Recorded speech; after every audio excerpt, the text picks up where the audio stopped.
Because I think, Chris, when it's all said and done and we look back, we'll look at Super Bowl 57 as his big moment becoming an all-time great. I truly believe it. It's the first Super Bowl in which he's played extremely well.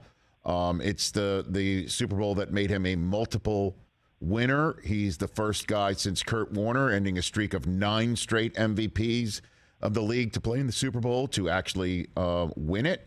And ended a streak of that losing streak, and for him to do it in the first Super Bowl that Tom Brady is retired officially for good, I think we're going to look at him as the guy of the league for the rest of his career because of last night. Now I give you the floor on that, Chris. Yeah, just the guy is. I mean, he is really this run. It's like folklore, man. Like. People are going to remember the ankle thing. Jacksonville game, you thought maybe this was it for them. He goes down and he's really hurting, and Henny enters the game, and you're just thinking, like, man, what a shame. What bad luck for him. But then he comes out in the AFC Championship game. There was a stretch in the second half there where they needed his magic, and I truly believe it was him and Chris Jones willing that team to win. And then the Super Bowl, obviously, going out there and really he looked good scrambling until he got clipped there, I think, by T.J. Edwards. And, at that point you're wondering, damn, did it happen again? Are we going to see Henny? He looked really bad. But then coming out in the second half, that kind of Mahomes magic where you're like, oh, shoot, if you're an Eagles fan, he's walking pretty good out of the tunnel.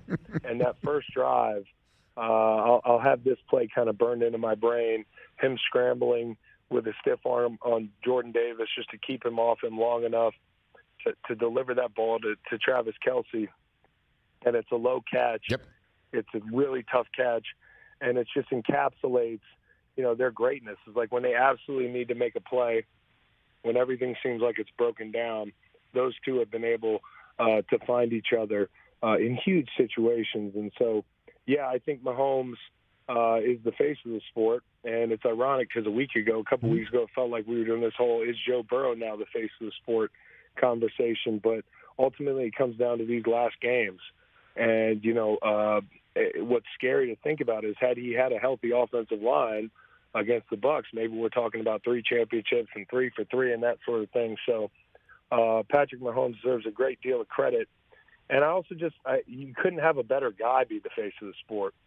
He's just such a charismatic, true to himself, tough, easy to rally around guy who's just a total gamer. And his competitive nature, when people talk about Michael Jordan, right, you hear the folklore, you hear about he don't like to lose in anything. He's just so competitive. When Kyle went to play for the Chiefs, my brother, he talked about, Patrick Mahomes in the same light, whether it was a drill, whether they were out playing golf, whether it was Flip Cup.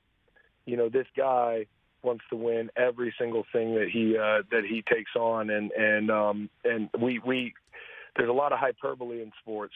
Killer instinct, competitiveness. This guy's a ultimate competitor. He's truly in that class, and he's a great face for the league. Catch the Rich Eisen Show every single day on the Roku channel, 12 to 3 Eastern, for free.